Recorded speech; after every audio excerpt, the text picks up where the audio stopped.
Time. We live by it. We measure our lives in hours, days, years. We celebrate birthdays, mourn endings, and count down the seconds that tick away on our watches. Time feels like the most solid thing there is, the river that carries us forward whether we like it or not. But what if I told you that time may not be real?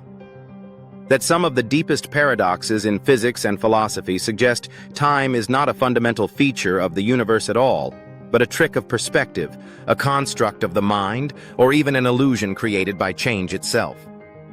Let's step carefully. Let's look at the paradoxes, the puzzles, the cracks in the clock that suggest time may not be what we think. The first doubt, Zeno's paradox. The suspicion that time might not be real isn't new. Over 2,000 years ago, the philosopher Zeno of Elea proposed a series of paradoxes that shook the foundations of how we think about motion and time. One of his most famous is the Achilles and the tortoise paradox. Imagine a race between Achilles, the fastest man alive, and a tortoise. To be generous, Achilles gives the tortoise a head start. Zeno argued that Achilles could never overtake the tortoise. Why?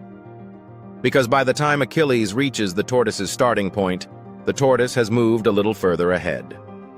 Then, when Achilles reaches that new point, the tortoise has again moved forward, however small the distance. This continues infinitely. Achilles is always chasing, never arriving. Of course, in reality, Achilles overtakes the tortoise. But Zeno's paradox revealed something strange. If you break time and space into infinite slices, motion itself seems impossible. The paradox doesn't just challenge movement, it challenges the very idea of time flowing smoothly. The block universe, past, present, future. At once, fast forward to modern physics, and Einstein's theory of relativity deepens the mystery. Relativity shows that time isn't universal. It bends with gravity. It stretches with speed. Two people moving differently will disagree on what now means. This leads to a radical view called the block universe. In the block universe, time is like a landscape. All moments, past, present, and future, exist at once. You don't move through time, you simply experience different slices of it, like flipping through the pages of a book. From this perspective, your birth, your present moment, and your death are all equally real. The passage of time is just your consciousness walking from one page to the next. The paradox? If all times exist, then the flow of time, the very thing we feel most directly, is an illusion. The arrow that shouldn't exist. Another paradox comes from the arrow of time. Look around you. Eggs break, but never unbreak. You grow older, never younger. Heat spreads out, but never flows back into order. This one-way direction of time is so obvious we hardly question it. But physics does. At the fundamental level, in the equations that govern particles and forces, time has no preferred direction. The math works just as well forward as backward. So why do we see an arrow of time at all? Why do we remember the past but not the future? The paradox is this. If the laws of physics don't demand time to flow one way, why do we experience it as irreversible? Some scientists think the answer lies in entropy, the tendency of systems to spread into disorder. But others argue entropy is just a statistical trick, not a law. And if entropy is an illusion, then maybe the arrow of time is too. The quantum paradox. No time at all. Now enter the quantum world, where things get even stranger. In quantum mechanics, particles don't have definite positions or velocities until measured. They exist in probabilities, smeared across possibilities. Some interpretations suggest that time itself doesn't exist at the fundamental quantum level. What we call time emerges only when we zoom out, when probabilities collapse into events we can track. This is sometimes called timeless quantum mechanics, a framework where the universe simply is, and time is a story we tell about how events appear to unfold. Paradoxically, without time, change still happens. But it happens relationally. event compared to event, without any need for a universal ticking clock. The twin paradox, Einstein gave us another mind-bending paradox, the twin paradox. Imagine two twins. One stays on Earth. The other boards a spaceship and travels close to the speed of light, then returns. When they reunite, the traveling twin is younger than the one who stayed behind. Both experienced time normally from their own perspective, and yet their clocks disagree. Which one is real? Whose time is correct? The paradox shows that time is not absolute. It bends, it flexes, it loses its solidity. The paradox of the beginning.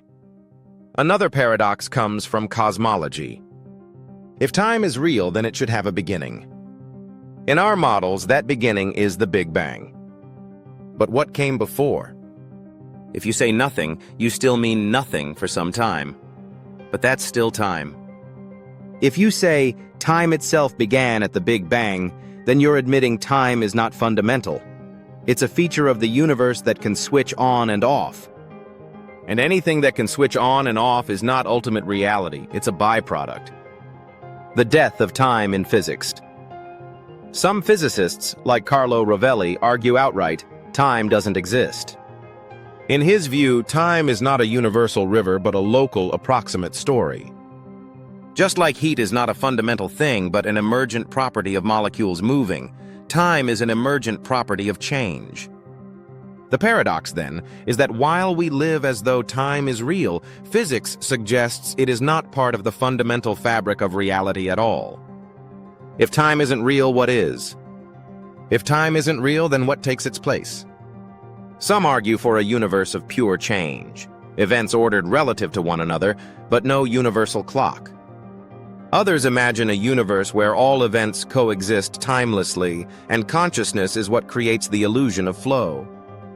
Some even argue time is a byproduct of quantum entanglement, the way information knits the universe together. Why it matters? You might think, this is just abstract philosophy. Who cares if time is real? But the consequences ripple everywhere. If time is not fundamental, then our ideas of cause and effect may need revision. Our concepts of free will, memory, even mortality shift under our feet. Maybe death is not a vanishing into nothing, but a rearrangement in a timeless fabric. Maybe the future already exists, waiting for us, just as the past still exists behind us. Maybe our sense of living in the now is just the brain's way of navigating a timeless universe. So what do the paradoxes prove? Zeno's paradox shows that infinite slices make motion impossible. Relativity shows that time bends and disagrees. Quantum mechanics hints time may not exist at the deepest level. Cosmology shows time can begin, and what begins is not fundamental. Together, these paradoxes whisper the same truth. Time may not be real. It feels real. It governs our lives. But when you look closely, the clock dissolves into paradox. And what's left is something stranger, something deeper, a universe that exists timelessly, and a consciousness that weaves the illusion of flow. So the next time you check your watch, remember, you're not just measuring minutes. You're measuring a mystery.